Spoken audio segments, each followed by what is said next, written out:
صحابہ کرام آئے تھے کوفے، 1000 سے زائد صحابہ کرام، تو وہ مکے مدینے سے قرآن لے کر آئے تھے.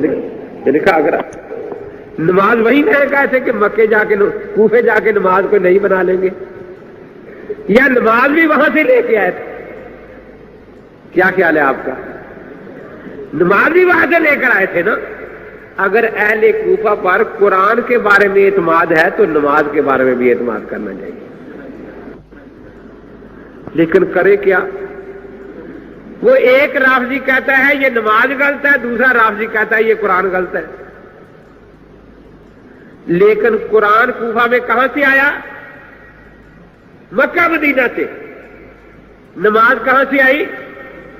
مکہ مدینہ سے. تو جب کوفے والے امام کی قرات قرآن کی تمہیں پسند ہے تو کوفے والے امام نے جو نماز صحابہ کی مرتب کر لی، بھئی وہ کیوں پسند نہیں؟ پھر ہمارے امام صاحب تابعی ہیں الحمدللہ. آپ نے صحابہ کی زیارت کی ہے. جس صحابی نے اللہ کے نبی کا دور نبوت پورا پایا وہ بلا کتنے سال ہے دور نبوت؟ 23 سال. بالکل ٹھیک ہے. کتنا؟ 23 سال. اور امام صاحب نے تقریباً 40 سال صحابہ کا زمانہ پایا ہے. تو 40 سال کی عمر میں مسلمان نماز شروع کر دیتے ہیں یا نہیں؟ خاص طور پر خیال کرو ان کے مسلمان. کیا خیال ہے؟ تو آپ کی مسجد میں جماعت ہوتی ہے، کوئی بچہ بھی کھڑا ہوتا ہے تو آپ دیکھتے تو ہے نہیں کیسے نماز پڑھ رہا ہے. امام صاحب صحابہ کو دیکھتے تھے اور صحابہ امام صاحب کو دیکھتے تھے نماز پڑھتے ہوئے. اگر امام صاحب کی نماز خلاف سنت ہو تو صحابہ کو ٹوکنا چاہیے تھا یا نہیں؟ اور وہی چڑھتے نا جو موضوع سے متعلق ہو. صحابہ کرام رضوان اللہ اجمعین کی آپ نے زیارت کی.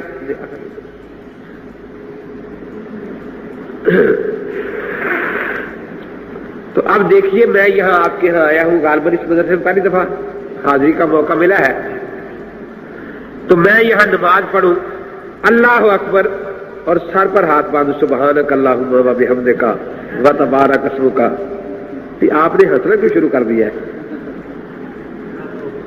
ایک سنت کی مخالفت ہوئی نا، کیونکہ حضرت علی کرم اللہ تعالیٰ وجہ فرماتے ہیں من السنت وضع الکف علی الکف تحت السرہ.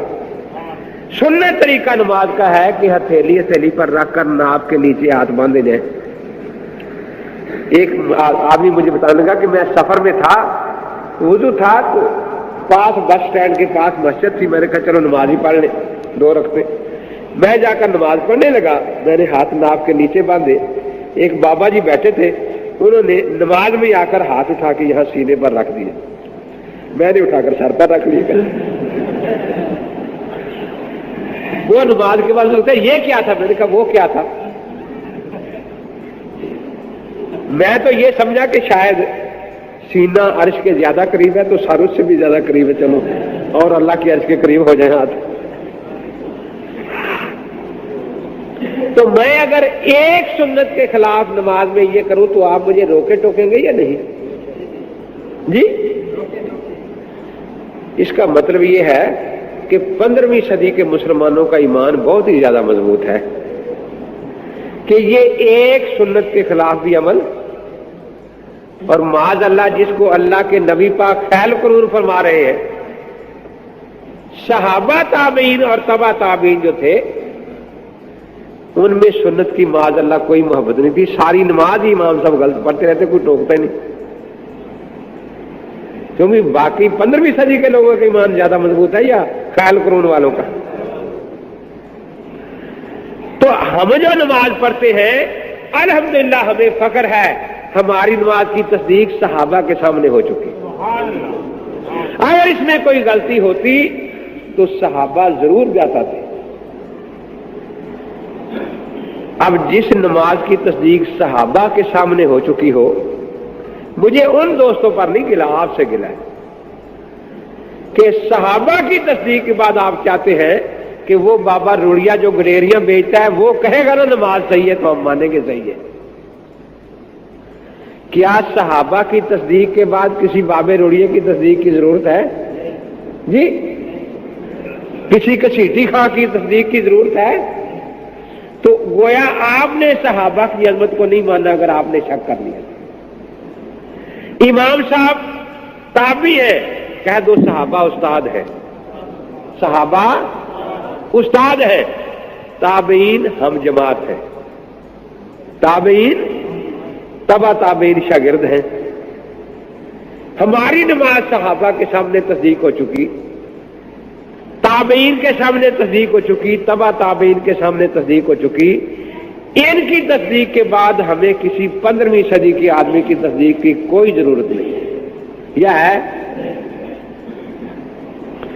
گجرانوالا میں یہ بیان کر رہا تھا میں، تو ایک نوجوان کو غصہ آ گیا، کھڑا ہو گیا سامنے کہ جی آپ کی نماز تصدیق ہوگی ہماری نہیں ہوئی.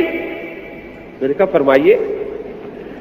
کہ حکیم صادق سیال کوٹی نے کتاب لکھی صراط الرسول، نوائے وقت اخبار نے تصدیق کی کہ بہت اچھی کتاب ہے. مرزائیوں کے رسالے شہاب نے تصدیق کر دی کہ بہت اچھی کتاب ہے. کراچی کے صحیفہ اہل حدیث نے تصدیق کر دی کہ بہت اچھی کتاب ہے. کہ بڑی اچھی بات ہے، تصدیق تو ہو گئی آپ کی بھی. لیکن ہماری نماز کی تصدیق ہوئی صحابہ کے سامنے، تابعین کے سامنے، اور ان کی تصدیق کر دی عرش والے نے. والذین اتبعوہم بإحسان رضی اللہ عنہم ورضوا عنہ. ہماری نماز کی تصدیق ہوئی تبع تابعین کے سامنے بھی، اور ان کی تصدیق کر دی فرش والے نے. حضور پاک صلی اللہ علیہ وسلم نے خیر الناس کرنی ثم الذین یلونہم ثم الذین یلونہم.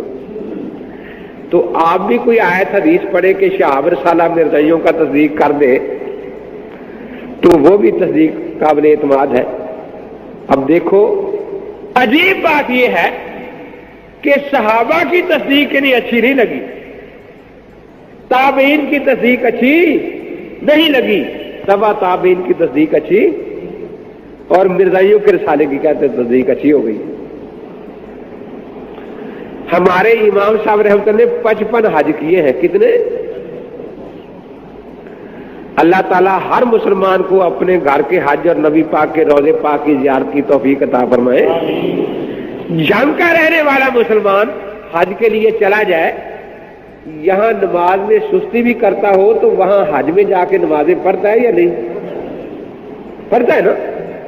تو امام صاحب جب حج پر جاتے تھے وہاں نمازیں پڑھتے تھے یا نہیں؟ پڑھتے تھے نا. اگر اس نماز میں ایک بات سنت کے خلاف ہوتی تو مکے والوں کا حق تھا اعتراض کرنا، مدینے والوں کا حق تھا اعتراض کرنا. لیکن مکے والے کیا کہتے ہیں؟ ما رأینا احسن صلاۃ من ابی حنیفہ، ابی حنیفہ سے زیادہ پیاری نماز ہم نے کسی کی دیکھی نہیں. الخیرات الاشان میں علامہ ابن حجر مکی شافعی لکھ رہے ہیں کہ اہل مکہ یہ کہتے تھے. اور یہ نہیں کہ امام صاحب کی چھپے ہوئے لوگ تھے وہاں. امام لیث بن سعد مصر کے بہت بڑے امام ہیں. کہتے 113 ہجری میں، کس ہجری میں؟ میں حج کے لیے مصر سے چلا، دل میں یہی شوق تھا کہ امام اعظم ابو حنیفہ رحمۃ اللہ علیہ حج پر آئے تو ان کی زیارت بھی کر لوں. بڑی شہرت تھی حضرت. میں جب پہنچا تو ایک نوجوان کھڑا ہے اور اس کے گرد دنیا اکٹھی ہے. کوئی قرآن کی آیت کی تفسیر پوچھ رہا ہے، کوئی حدیث کے بارے میں پوچھ رہا ہے، کوئی قاضی قانون کا مسئلہ پوچھ رہا ہے، کوئی تاریخ کی بات پوچھ رہا ہے، کوئی جغرافیہ کی بات پوچھ رہا ہے. اور میں حیران ہوں کہ سوال کرنے والے کو سوال کرنے میں دیر لگتی ہے لیکن اسے جواب دینے میں دیر نہیں لگتی. تو میں بھی کھڑا ہو گیا کہ بھئی یہ بھی کوئی اچھا آدمی ہے، اس کی باتیں سن لے، پھر پتہ کریں گے کہ امام ابو حنیفہ رحمۃ اللہ علیہ آئے ہیں حج پر یا نہیں. تو میں کھڑا سن رہا تھا، اتنے میں ایک نے سوال یوں کیا، ما تقول فی ھذا یا ابا حنیفہ، ابو حنیفہ اس مسئلے میں آپ کیا فرماتے ہیں؟ اب میں نے سوچا کہ اچھا یہی ابو حنیفہ ہیں جن کے لیے میں پہنچا ہوں یہاں زیارت کے لیے. تو یہ 113 ہجری ہے. 150 تک آپ کی شان بڑی ہے، گھٹی نہیں. یہاں تک تاریخوں میں آتا ہے کہ حضرت امام صاحب رحمۃ اللہ علیہ جب تشریف لے جاتے تو اعلان ہو جاتا تھا کہ وہ فقیہ اعظم پہنچ چکے ہیں، کسی نے فتویٰ لینا ہو تو ان سے لے. مکہ مکرمہ میں. اب مکہ والوں نے تو نہیں کہا کہ امام ابو حنیفہ کی نماز غلط ہے، مدینہ والوں نے کبھی نہیں کہا کہ امام ابو حنیفہ رحمۃ اللہ علیہ کی نماز غلط ہے. مرزا کے لیے تھے ہر جائے کے لیے تھے، مرزا کے لیے تھے ہر جائے کے لیے تھے. وہ موت کا زخم علماء دیوبند نانوت بھی کلش کر صدق و وفا کا پے کر علماء